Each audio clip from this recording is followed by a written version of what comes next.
اور ناظرین آپ کو بتائیں کہ ٹرین میں نصب بم کا ٹائمر دن 12 بجے کا تھا، ڈیوائس ناکارہ ہونے کی وجہ سے نہ پھٹ سکا۔ آپ کو بتا رہے ہیں کہ کراچی کے کینٹ اسٹیشن میں ٹرین میں بم کس نے رکھا اور کہاں سے رکھا جیسے سوالوں کے جوابات تلاش کیے جا رہے ہیں۔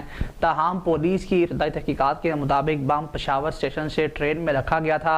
ابتدائی تحقیقات میں انکشاف ہوا ہے کہ پشاور سے کراچی آنے والی عوامی ایکسپریس سے ملنے والے بم کے ٹائمر کے حساب سے بم پھٹنے کا ٹائم دوپہر 12 بجے کا تھا اور اس وقت ٹرین سکھر روڑی جنکشن پر تھی۔ تاہم ٹائم ڈیوائس ناکارہ ہونے کی وجہ سے بم نہیں پھٹ سکا تھا۔ تحقیقات کے دوران یہ بھی انکشاف ہوا ہے کہ رات کے وقت ٹرین کے کراچی میں کینٹ اسٹیشن پر آ کر رکنے کے بھی 1 گھنٹے بعد پولیس کو بم کی اطلاع ملی۔ پولیس کا یہ کہنا ہے کہ پشاور سے کراچی تک مختلف اسٹیشنوں کی CCTV ویڈیو حاصل کی جا رہی ہے۔ حکام کے مطابق 5 کلو وزنی بم سیاہ اور لال رنگ کے اسکول بیگ میں رکھا گیا تھا جو عوامی ایکسپریس کی بوگی نمبر 5 میں سیٹ نمبر 71 کے قریب سے ملا۔